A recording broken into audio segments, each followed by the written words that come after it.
హే lovelies, last mini vlog చూసారా? So ఇక్కడ నేనైతే పూజ ఎలా చేసుకుంటున్నామో చూపిస్తున్నాను. అండ్ అలాగే మనం నాగదేవతకి పూజ చేసుకునేటప్పుడు సరౌండింగ్స్ అంతా ఎలా క్లీన్ గా పెట్టుకోవాలో కూడా నా సైడ్ నుంచి చెప్పాలనుకుంటున్నాను. నాగదేవతకి పాలు అనేటివి ఇష్టం కాబట్టి పాలు పోస్తాము. అండ్ వెంటనే వాటర్ కూడా పోస్తే ఆ స్మెల్ అనేది మనం రెడ్యూస్ చేయవచ్చు. ఇంకా సగం స్మెల్ ని క్రియేట్ చేసేది ఎగ్ ఎందుకు పెడతాము అని అంటే it's a symbolic like womb కదా. ఇక్కడ మనం పుట్టకి పూజ చేస్తున్నాము అని అంటే భూదేవతకి పూజ చేస్తున్నాము.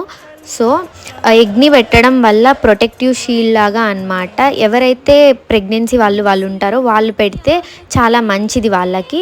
ఇంకా మనం నార్మల్ పీపుల్ ఎవరైతే ఉన్నారో వాళ్ళు పెడితే పెట్టొచ్చు, లేకపోతే అసలు ఏం కాదు. సో మనం ఎప్పుడైతే మెయిన్ పండగలప్పుడు ఎక్కువ మంది క్రౌడ్ ఉన్నప్పుడు చేసుకుంటామో అప్పుడు ఎగ్స్ అనేటివి కొంచెం తగ్గించుకుంటే అందరికీ మంచిది.